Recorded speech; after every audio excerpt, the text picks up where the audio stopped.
also live on YouTube. So we're live everywhere. Right now, like they can see it. Yes. They can see me closing my eyes. They can hear you.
Things are starting. They're getting ready. Live on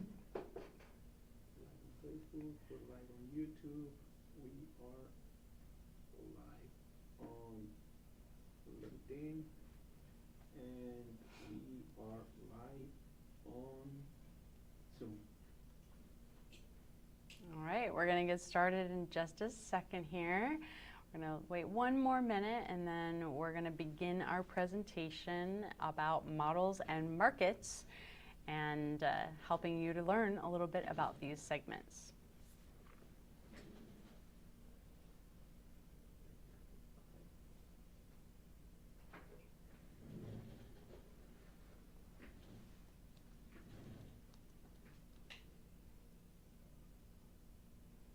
Testing, testing. All right, are we ready? We're all a go? All right, it is time. Let's go ahead and get started. I want to welcome everyone to this session today. We're going to do a webinar that is going to cover information about business ownership, markets, and models that you would want to look at and understand prior to making any business ownership decision. I'm Sabrina Wall, and I spent nearly 2 decades of my life in a community where I've been leading this community focused on essentially integrity of first franchise professionals.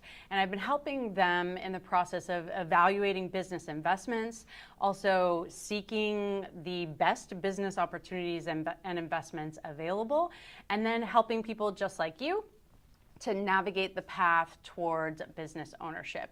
And here's what I've learned along the way. The markets don't make you. You make the markets work for you. So let me ask you this. How many of you have thought, now is just not a really good time for the market. It's not a really good time to start a business. Why don't we wait and see if the market settles down? Well, the truth is, and I think you've probably heard this before, but the truth is, there is never a perfect time. Later on, it doesn't exist that that's going to be a perfect time. That's just not the way that life works. But there are perfect opportunities. There are the right people with the right mindsets and the right business models, and those opportunities are right now. So what we have seen is that many people with various market conditions, they'll give over their power and they'll let the market control their actions in any down market. And we don't want you to be one of those, because you are bigger than that. You're bigger than those issues. And in fact, most times the people's reaction to the market is what is allowing the market to be exaggerated and to kind of create these emotional swings and reactions based on the inputs that the people of the market are putting into it. And it's no one's fault. I mean, this isn't anyone's fault. It's just we live in a world that sells news, and that fear in the news they're doing a great job of really influencing people's emotions. And then through those influences, it creates these market swings because people are making decisions on those reactions. And most often, any decision based in fear is really less than optimal. So you don't want to be someone who allows fear to kind of take you out of the game before you've even had a chance to win at it. So what I've found, the healthier and more experienced I've become, is that it's easier and easier to see when people are acting in fear versus when they're acting out of their own discernment. And the way I see it is that this happens because of experience. There's certain professionals out there that, they're very accomplished and they don't have the same emotional volatility to the market because they've just overcome the emotional charge and their dependency on it for making decisions because they've been through it before. They're not necessarily gifted or special. They don't have any special insights, but they've experienced the market in downturns and they've experienced big business shifts. And so they know that it really doesn't matter what the market is doing. The strong are going to survive. And the strong ones are the ones that are leveraging the market to make their business better, not worse, in any market condition. And so we want you guys to be the people that are leveraging the market, leveraging various conditions for your business growth and making your business better. Oftentimes when there's market shifts, the strong professionals, what they'll do is they will use that as an opportunity to kind of clean out some of the low-performing products. They might clean out some low-performing employees or even customers, and then they'll rehire employees with better talent at the same cost. They'll refocus some of their best product lines to be their core focus, and then they'll also work on their top customers for that new growth opportunity. So there's this book that I've been reading and I've been obsessing about it. If you guys are listening to any of my content, you probably heard me talk about this person. His name's Ray Dalio, and he is the founder of Bridgewater Capital. He wrote a book called Principles, and in it he talks about this cleansing storm in various markets. And so he's saying that there's essentially this pattern recognition, and the pattern recognition is something that's very powerful in making decisions in any market. So he doesn't just see market downturns, what he sees is the patterns that are underneath those market downturns. And he has a whole system and process for doing that. But he once discovered that by tracking grain production, he could predict chicken supply, which told him how many chicken nuggets and chickens McDonald's would buy. And so that's the kind of thinking that separates kind of market reactors from market masters. All cleansing storms clean out the weak trees, any overgrowth in the forest, and then the strongest, most competent, most strong and vital trees, they're the ones that have the best environment for any new growth after that cleansing period, because the ground is more fertile and the soil has better nutrients and more space for those stronger trees to thrive and grow. So the question is really, how do you become someone who, as a new potential business owner, how do you become strong, and how do you leverage the market for your good regardless of its conditions? So we're going to talk about what you need to know as a business owner or a potential business owner, and how you can leverage the various market shifts. We'll talk about understanding who's buying in any market.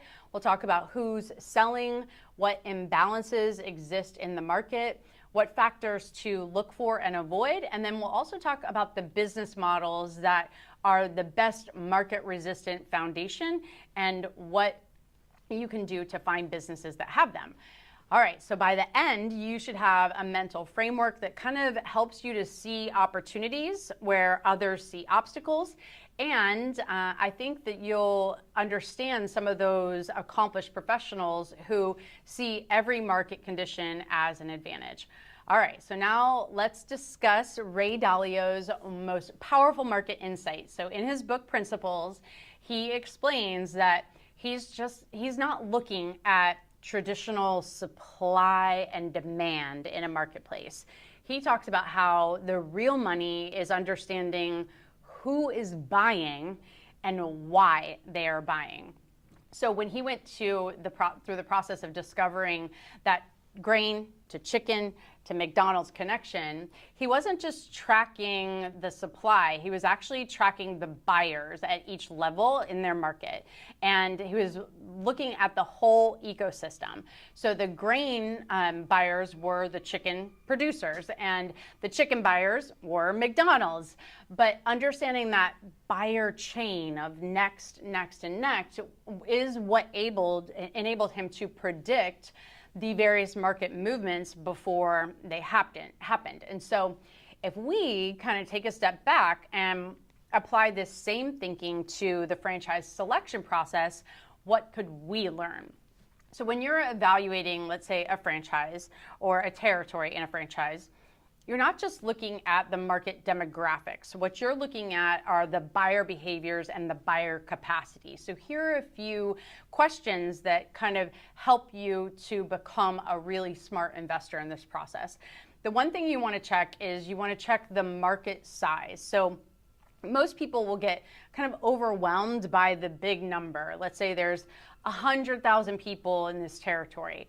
But what you want to ask is, what percentage of the market share do I actually need with this business to build a great business? So let's do the math. If you need, let's say, 200 regular customers to hit your financial goals, and let's say there's 500 or 50,000 potential customers in your territory, well, then you only really need 0.4 market share to have a good business. And so when you look at it from that perspective, the market doesn't seem overwhelming. It actually seems pretty abundant. The next question you want to think through is, what kinds of big buyers and who in your market could buy in volume? So what are those big buyers in the marketplace? So you want to think, are there any government contracts that can give you maybe 50 customers at one time instead of having to individually go out to get each customer? Are there any corporate accounts or national accounts that would allow you to provide services across multiple locations? So you get one customer, but there's maybe 20 locations that you can service. Maybe there's a property management company that controls a couple hundred units, or school districts or hospital systems, any kind of retail chains.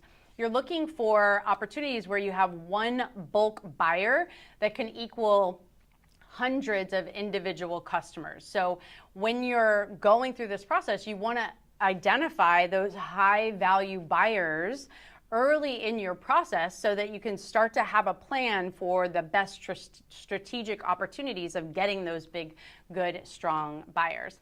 Many franchise systems actually have a national accounts program in place. So what you'll want to do is to check that beforehand, because it can really change how you enter into a market and just help you to launch a lot more successfully if they have those national and corporate accounts available to you.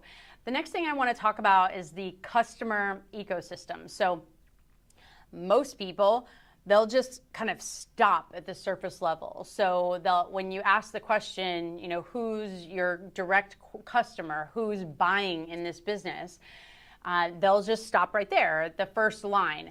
But what you want to do is go a little deeper, dig a little deeper. That's what we always say at our company, dig a little deeper. And what we're meaning is that you want to take the opportunity to actually map the entire influence chain, and that's where you start to get some real insights. So just like Ray Dalio, he mapped the grain to chicken to McDonald's kind of process. You want to map the same ecosystem for a potential business that you're going into. So here's the key. You want to focus on who influences the buying decision. And this does take a little bit of real effort and thinking to go into and think through who actually influences those buying decisions. AI can help, but you do want to go through the thought process.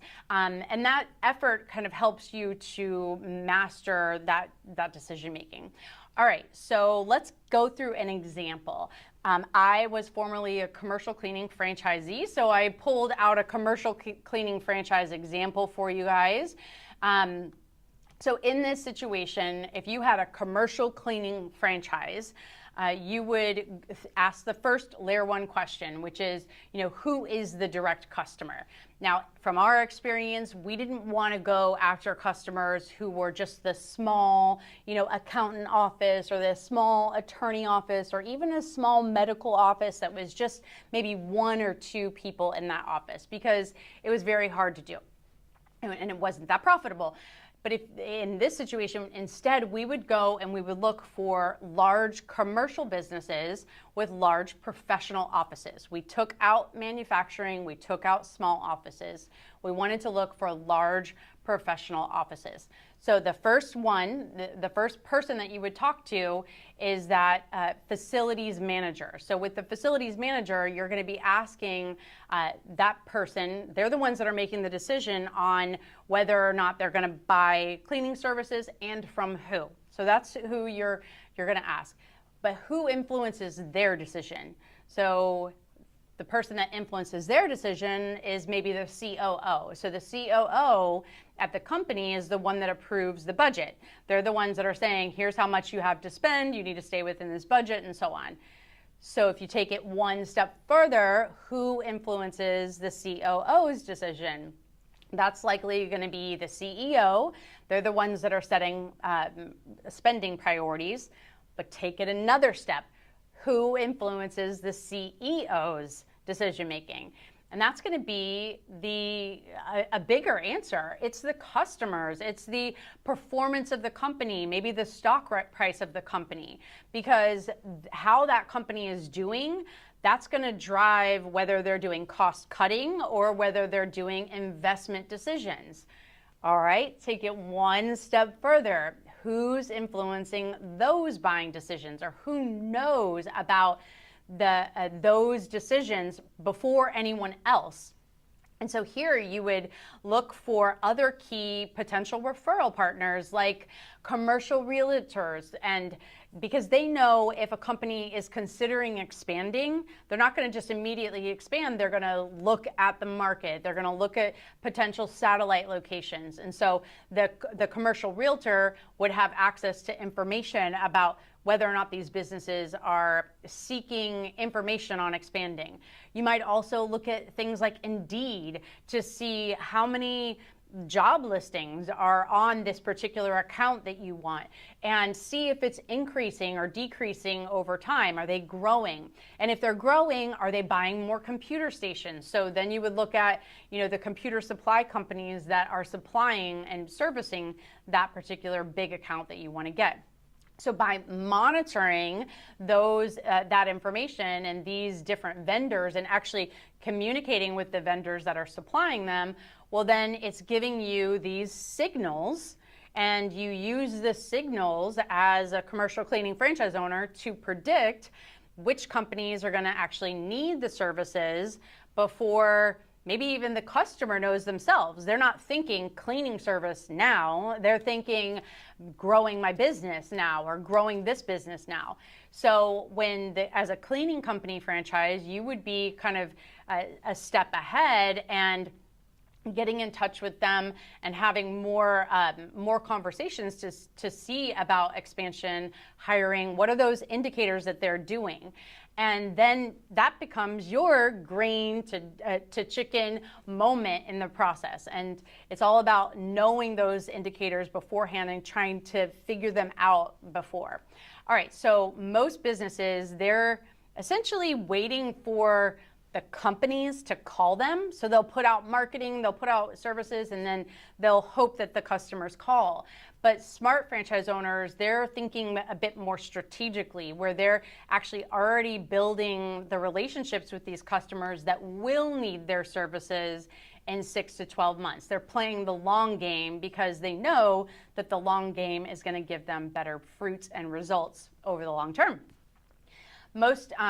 Another thing that I want to talk about is just how many customers you need in a given market. A lot of times people will think that you need, thousands and thousands of customers, and with very small dollar transactions, you might.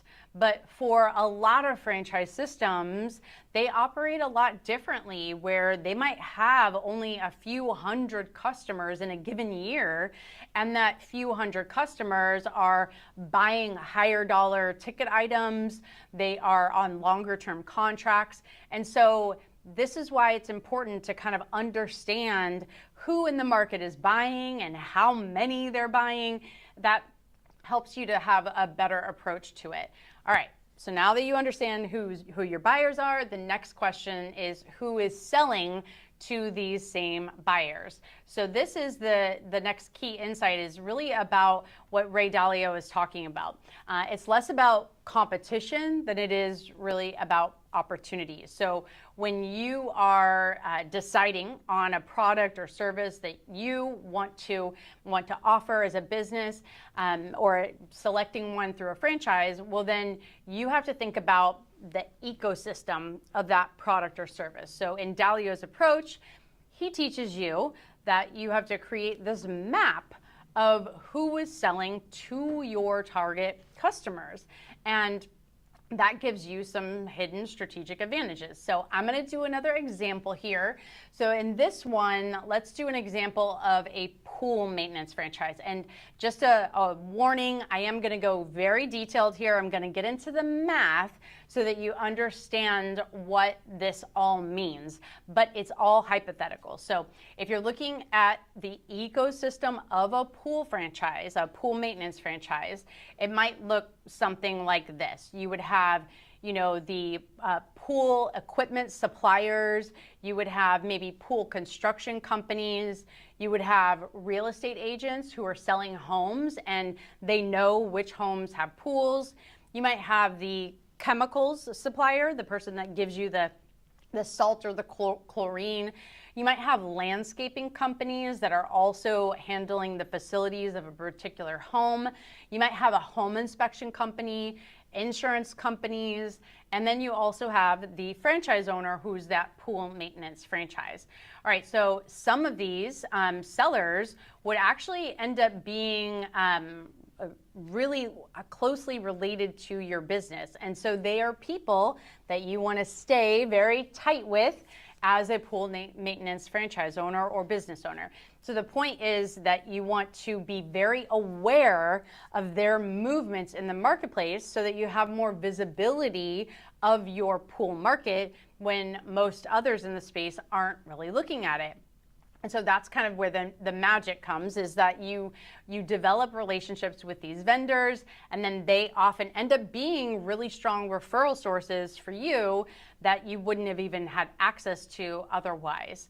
So when you're mapping your ecosystem, you want to kind of look in these 4 categories. So the first is any kind of complementary service provider. So these are people that are companies that serve your same customers, but they don't really compete with you. They're not selling the same product, but they have a complementary product. So in this example, that would be the pool equipment companies that they need maintenance providers to recommend because they want their pool equipment to be used and to upgrade and service and all of that.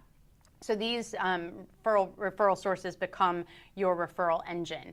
The second one are upstream suppliers. So this is where they know that a customer is coming into the market before anyone else. So in this example, let's say you have a pool construction company and they know that there are going to be 6 new pools that are coming into the marketplace in a given month. And so these become vendors who are like your early warning system, and they let you know about upcoming opportunities before there's a chance for other people to go to those individuals.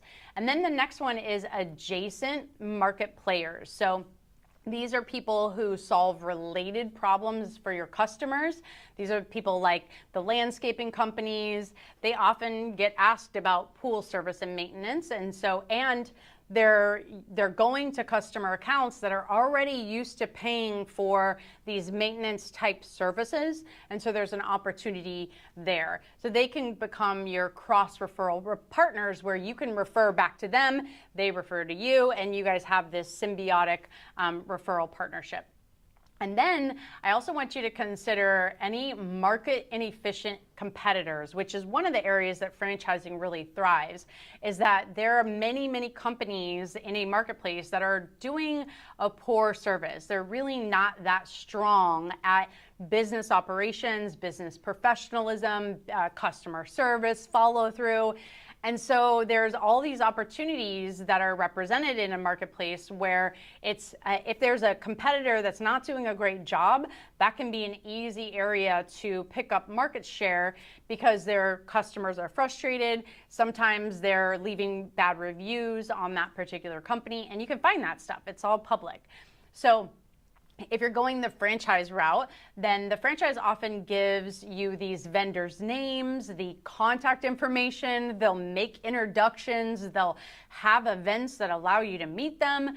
And so the vendors are already there, they're already willing to support you in growing because the franchise has gone ahead of you and has built these relationships systematically so that you don't have to. And that's one of the things that separates franchise owners from independent business owners, because you're not just buying the business model, you're actually buying the established ecosystem with all those pieces and components already developed and created. All right, so now that you understand both who's buying and who's selling, the next thing we want to talk about is where are the imbalances in the ecosystem, because that's really where there's a lot of opportunity and it may be hiding in plain sight. So Ray Dalio, he kind of talks about how he uses this term called another one of those. So what he does is he looks for different patterns in market opportunities, and he says that essentially everything has happened before. And it has happened for logical cause and effect reasons. There are all these patterns that are going on and happening, and there's rational reasons for all the results that everyone gets. And so the challenge is to be able to identify those patterns and figure out which ones that you need to handle in a given situation. So then you're going to look at the imbalances in a market that others miss. And so you're asking questions like, what imbalances or problems are currently unsolved in the marketplace? And what are the things that are being ignored because maybe they're not obvious to the general public? So let me give you a perfect example of this in franchising.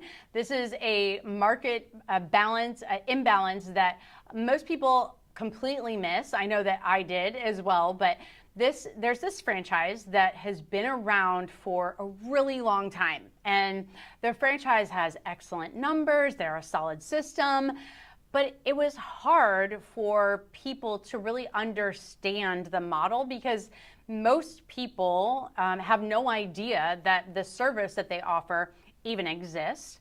They don't understand how widely used it is or how critical it is for other businesses. So this is a franchise that works with hydraulic hoses.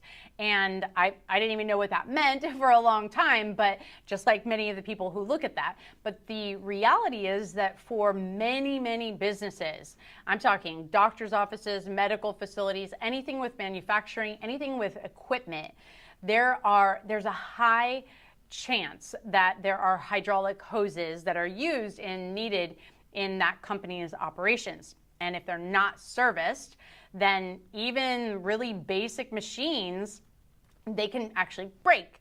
And if they break, it can shut down the business while any repairs are happening. So you want to think of it like a food restaurant that has to have food distribution. They have to have a company like Cisco that delivers their food and ingredients on a weekly basis.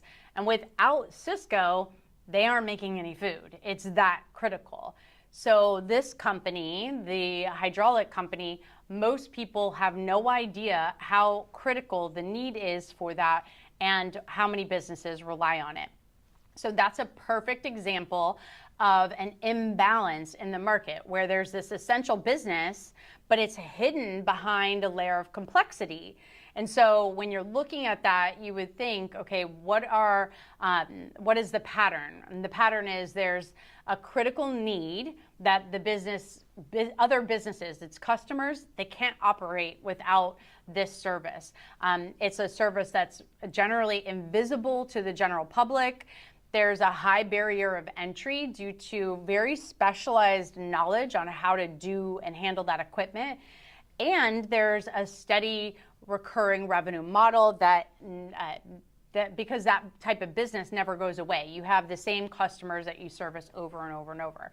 So because most potential business owners would look at hydraulic hoses and they would immediately turn away from it because they don't understand it, well, that market opportunity has kind of remained in the background, just steadily growing without a lot of competition. And now people are starting to understand this service a bit more. And so the brand is experiencing this rapid growth. That's what you want to find. Like, there's always great brands out there, but these are the types of brands and opportunities that we support you in finding. All right, so here's a few other examples of imbalance patterns. So this next one is talking about hidden essential imbalances. So this is essentially where you have kind of a large customer base that needs a lot of regular service. There's almost no competition because it's not as glamorous or well understood, and they have a critical need or product in the service. So examples of things like that would be hydraulic hoses. It would be waterless cleaning services because there are water restrictions in a lot of areas. It would be maybe AI-powered machines. Those are some areas where there might be some hidden essentials. The next one is the timing imbalance. timing mismatch imbalance.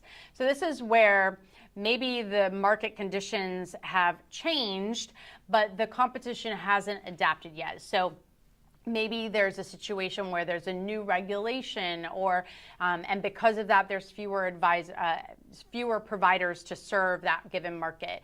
Maybe there are technology shifts, and they're creating this kind of temporary gap in the market. So some examples of companies that would do something like that are like privacy, data compliance services, electric charging stations. That would be another example. And then the third one is like demographic shifts, if there's an imbalance there. So this is where, the population changes and there's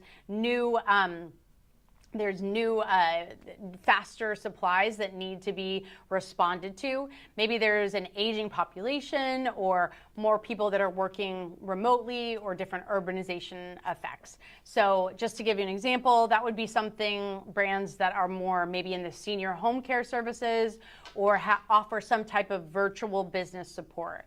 So here is the question that you want to ask about any franchise opportunity is there another one of those businesses that solves a problem that people didn't know they had, serves a need that people didn't know was critical, or it fills a gap that people are assuming someone else is filling? Those are kinds of areas that you would find market imbalances, and that is where greatness is made. All right, so now that you can spot some market imbalances, let's move on. The final piece is a factor where you're looking at separating opportunities that are worth pursuing versus the ones that you should avoid, because every imbalance is not worth in your investment. So let's get a little practical here. We want you to focus on data, not just opinions. Opinions are great. They give you some information and some support, but you also want to look at the data. So Ray Dalio, he famously said, "Don't tell me what you think, but show me the data." And when you're evaluating franchise opportunities, you want to apply this same rigor to a facts-based approach. So here's kind of the critical distinction. You can't just look at what people say, because most of the time people are rationalizing the behaviors that they don't even fully understand they're making. We did a webinar on that last month, so if you want to learn more about that, let us know, and we'd be happy to send you a link to that webinar. But you're looking at, you don't want to look at I thinks, you want to look for I do's. And so you're looking for what people actually do, not what they say they'll do. So to give you an example from my own company, one of them, we used to do these extensive feedback forms. So feedback. And people, our customers, they would ask for services and various features. And we would go in and we would invest in those changes. We would figure out the problem. We would do all this work and put investment into infrastructure, investment into technology. We would create this product or offer. We would test it. We would roll it out. We would train on it. We'd reiterate. We'd do all the things to improve this product. But it always surprised me when the same people, the same users who had asked for the change didn't end up using the change once it was all deployed. And so I share that story because of course, feedback is really important. You want to know what your customers or what your potential customers would think. But you use that to assess a sentiment and maybe culture to help you to understand their thinking about it. But it's not necessarily a fair assessment of performance or of the value.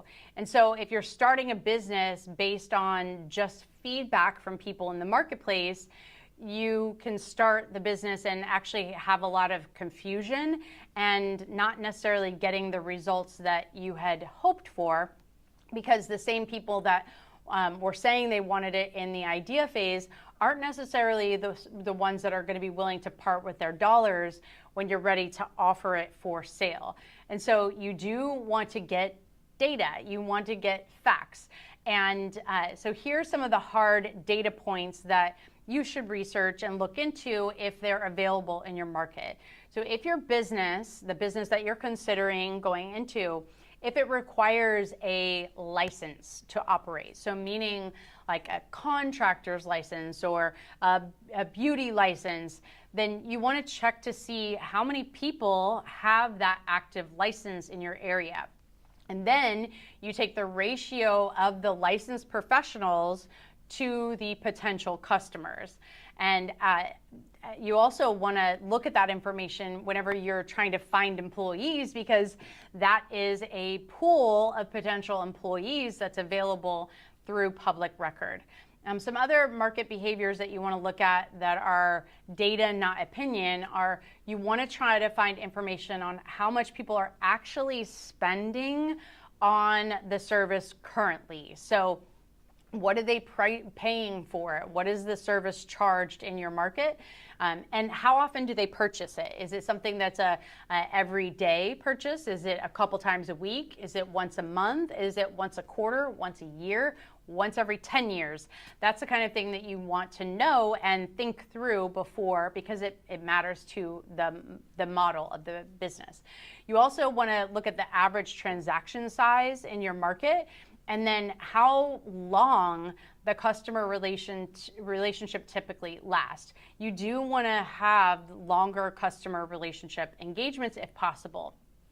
All right, so now that you have checked the market demand and you've checked against the numbers on the market size and potential, here's a formula that you can use.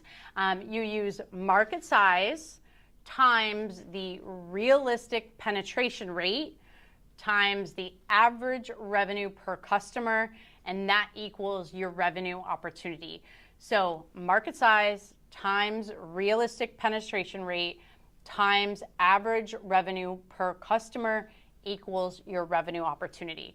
So most people, they'll get the market size wrong because they look at the total addressable market instead of the realistic obtainable market. And so to give you an example, let's use the pool example from earlier. Let's say there are 10,000 pools in a territory, but only 40% of those pools actually use a service. Well, then the question is, can you realistically capture 7.5% of that market in your first few years? So then you'd be looking at a calculation that looks like this: 10,000 pools times a 40% service rate, that's the hypothetical, times 7.5% market share equals 300 customers. So if you have 300 customers times $175 per month, that would mean that the monthly revenue generated would be $52,500. Now, just to kind of pull this back a little bit, a lot of franchises will actually calculate this penetration rate based on a variety of factors. So they have demographic software, they invest in it in most cases, and then from there, they'll help to figure out things like, what are the credit bureaus saying that people are spending credit data on this type of service. Maybe they'll add and look at the average household income to see how many people in that income bracket are purchasing that size of those services. They'll also look at maybe things like family size, and they'll look at a host of other combination of factors to help get enough data about the realistic opportunity within a given market. And that's really good because you want to analyze those things and you want to have that data when you're making those kinds of decisions. Franchising just makes it a bit easier. All right, so here's a couple warning signs to evaluate when you're going through the process. When you're talking at and evaluating a franchise, you do want to look at, to make sure that the franchise isn't one that isn't thinking that everyone will want this. if a franchisor is going into a market, they should be able to tell you not only who wants the service and who their target demographic is, but they should also tell you who doesn't want the service, so who you can take out of the calculation. Really good businesses, they know who their target customer is and who's not right for them. You also want to look at if there are if there's a market where there's no current providers, that's also another red flag. So you want to understand that if a market doesn't have any true competitors, you want to ask why. Because sometimes, not always, but sometimes it's because there's not a viable market there, and the sweet spot, what you're really looking for, is when you have some competition, but there are really these clear gaps, or maybe there's poor service delivery or execution with the current competitors.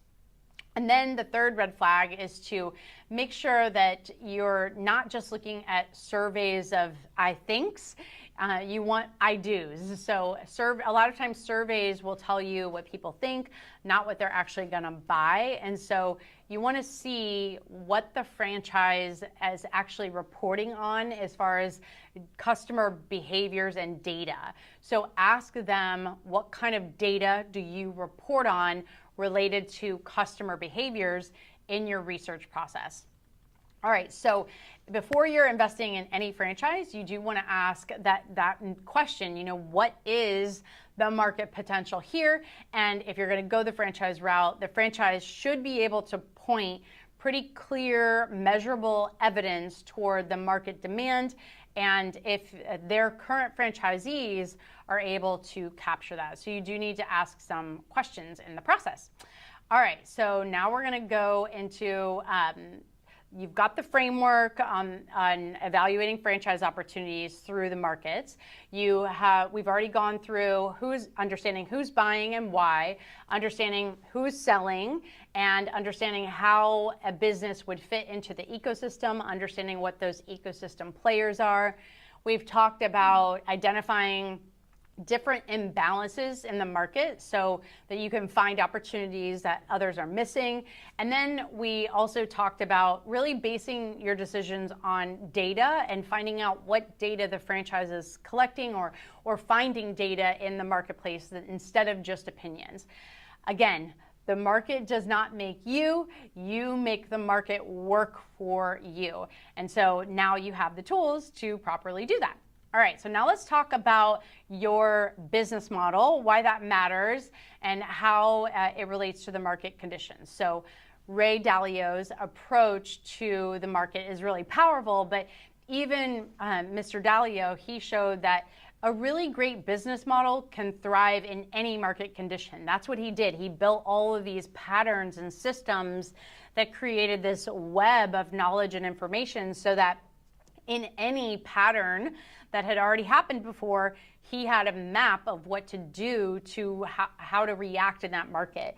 So I want to kind of take this a step further and talk a little bit about two business scenarios. So a lot of times when people are looking at a business model, they will look at the gross revenue first. So in scenario one, this business earns, let's say, $2 million in revenue, but the net profit on that business is roughly $20,000 annually. And in scenario two, the business earns, let's say, $800,000 in revenue, but the net profit is about $200,000 annually. So if you take a step back and look at the net profit, what business would you rather own? The 2 million or the 800,000? Without the net profit information, most people would just assume that the $2 million business is better. But there's a lot more that kind of goes into those calculations. And so there's many businesses out there that make millions and millions of dollars, but they retain very little to nothing. Sometimes they operate at a loss because their costs to operate that business are so high. And the opposite is true. There are businesses out there that maintain really high margins, and their margins enough to manage the cost so well that they're able to retain a high net profit on even a lower gross revenue. And so here's how you kind of determine which is which. I'm going to do a little bit more math, but of course, just so that you know, every business is unique, but here's some things that you want to kind of evaluate when you're looking at the business model to see if it's healthy. So you want to focus on revenue, cost, and churn rate. So the revenue, of course, the revenue is important. That's what everyone thinks of whenever they first go into the evaluation of a business. How much money can I make? But there's a catch, because you need to understand the complete unit economics of that business or that franchise opportunity. And so you want to break it down. I'm going to use the pool example and just take it a little bit further. I'm not here promoting pools or anything. It's easier to kind of continue that same example to the next part, to the next section. All right, so this is a hypothetical example, and it's purely for illustration purposes. So none of these numbers were checked. They weren't verified by the franchise. I made them up. I made them up for education purposes only. All right, so for the revenue model, let's say that the monthly recurring fee is $125 per customer. So if it's $125, that's what you bill them each and every month for the pool maintenance service. Your service time, let's say, is about 15 minutes per visit. So, and then you have 4.33 visits in a month. That's because there's 4.33 weeks in a month, and it's a weekly service. So what you do is, from that calculation, you have about 65 minutes per month that is just your tech out there servicing that account. All right, so the next thing is the cost structure. So let's say your pool tech is getting $15 an hour. If you break that down to a per minute rate, then the service cost of 65 minutes times 25 cents per minute equals $16.25 to service that account for the month. So it's $16.25 to service that account for the month. Now, you also have drive time. So you have the time it takes for that tech to get to the location. So let's say you have 10 minutes per visit of drive time. And then in addition to that, you have in a month, $10 of chemical supplies that you use for the pool maintenance. So in this example, your direct cost per month per customer is $37.08. And so per customer, you have what's left over for the rest of your expenses and your net profit, and that's called contribution margin.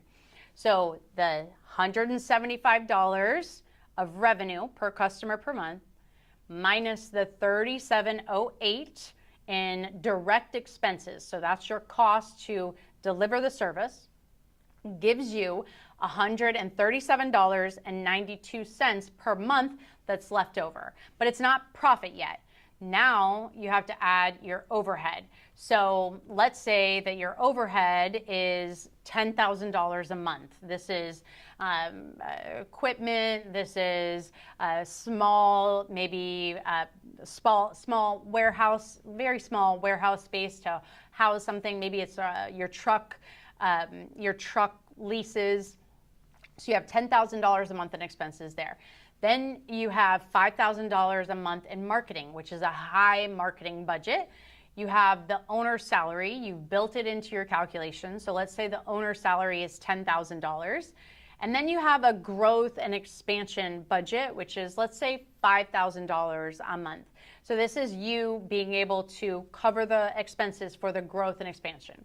So your total overhead is about $30,000 a month. So to break even, you would use a calculation including the owner's salary of $30,000 divided by $137.92. So $137.92. So you would need 217 customers for a really healthy business. So here's the key insight about this particular business model. Well, it compounds. Each customer that you add adds to the customer base of the previous month. And so you're not finding and going out and immediately searching for 217 customers in a month. You're finding about 27 new customers per month. And by month 8, you'll be at break even. So this example shows that there's these 4 pillars of a solid business model. One is that you've got the recurring revenue. You got $175 per month per customer every month.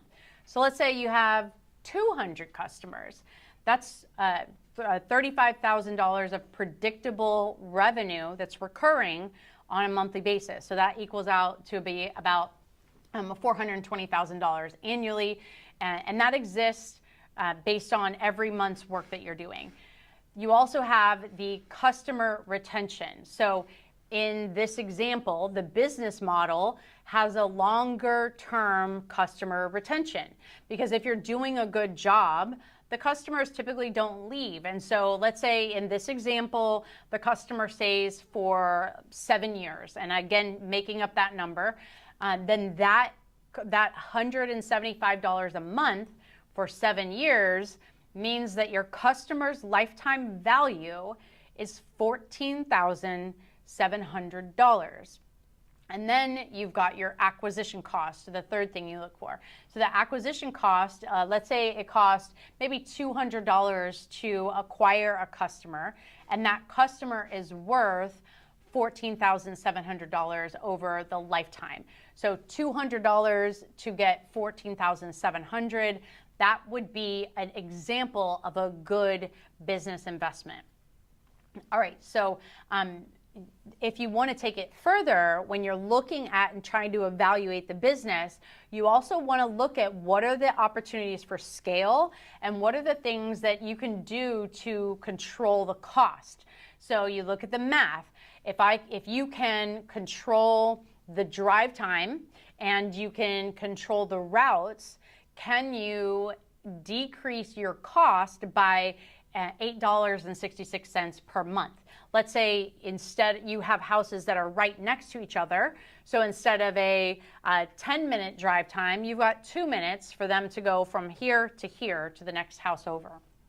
So if you can create these route efficiencies in the business and picking up more accounts in a single neighborhood, you can actually create and increase your profitability by that.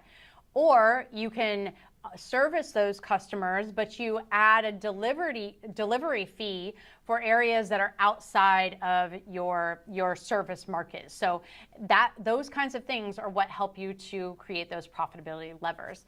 All right. Here's what most people miss. In this example, the model gives you a healthy margin of error. So with this $137, your contribution per customer per month, it gives you room to make a mistake while you're learning. And if you underbid some jobs early on, those can become mistakes that you learn from, but it gives you time to adjust to that learning. So by year 2, you really shouldn't get to the point where you're making a lot of pricey errors, because you've already kind of learned from experience and you've gotten continual coaching, if you're going the franchise route, from the franchise system. Now, on the flip side, if you had a really low margin business, let's say you were only making $20 of contribution margin per customer, well, then those same learning mistakes would create very serious critical cash issues. So there are business models that are harder and there are business models that are easier. Your harder business models are ones that really offer kind of a custom one-off project. So every single sale is different. They maybe have lower margins and higher volume. Those are businesses where you're always busy, you're just churning and churning, but it's harder to get to the profitability. Also, high seasonality can be a risk factor for businesses. So it can have a feast or famine, or if you have some market condition that messes up your season, it can be difficult. So you want to look at seasonality. You also want to look at businesses that are very, very dependent on a key person, because in those situations, it creates higher risk as well as, and it's harder to scale. Models that are easier are things that have recurring contracts, things that have higher margins on the ticket item and that give you the margin for error.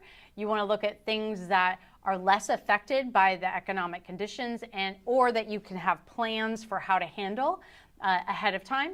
And then you want to look at really systematic operations that allow the business to function well without you as the owner being the one that's doing everything all the time. So before you invest in a franchise, you do want to ask a few questions. What's the lifetime value of the customer? How much does it cost to acquire the customer? What's the ratio between those numbers? Can this business get to the point where it really can be run without me operating it daily? Not at first, but eventually. And then 5 is, are there controllable levers that I can pull to improve profitability with the business? So you want to work to get to those answers in your evaluation process. Now with franchising, you just have to ask, because they're allowed to answer questions 2, 4, and 5 on that list. Okay, so now that you understand both the market dynamics and the business model evaluation, let's kind of recap what we covered today. So you have Ray Dalio's framework, where he's talking about thinking like a market master instead of a market reactor. You've learned about asking the right questions about who's buying and why they're buying, not just the demographics, but the buyer behaviors and the influence chains. We also talked about who's selling and how that can help you. So kind of building your ecosystem and your referral partners, building in early warning signs. And then we talked about looking for market imbalances and creating opportunities that may be hiding in plain sight, or accessing opportunities. And then we talked about looking at data instead of just opinions. We talked about the business models and understanding the unit economics of the business model and those 4 pillars of sustainability. So here's kind of why the franchising framework works especially well, because you're not just buying the business, you're buying a proven system, and it's already been figured out who's buying, who's selling, and how to build that business's unit economics. And the best franchises, they've really already identified the most profitable customer segments. They've already built relationships with referral partners and suppliers and vendors. They've already found a lot of those market imbalances, and they've created systems to capitalize on them. And then they've already proven the business model that works across multiple markets. So in that process, you just kind of get to skip over the years of trial and error and get to start with a framework that's already tested. All right, so I want to make a personal invitation. If you guys thought that today's content resonated with you, if you're thinking, you know, this is the kind of approach that I want to take and as a business owner, well, then we would love to be able to continue the conversation with you. And so we put a lot of time and focus on people who are serious about applying the right research to their franchise selection process. And we want people to make decisions based in facts, based in realities, and understand how to position themselves with the information that they get. And so we have found that people who understand the right business models and the right markets, they have the opportunity to make smarter decisions regardless of any market conditions. So I just want to say thank you so much for your time today. We look forward to working with you. If you're ready to take action, please reach out to us at the number here provided, and we will hope to talk to you soon. Thank you, everybody.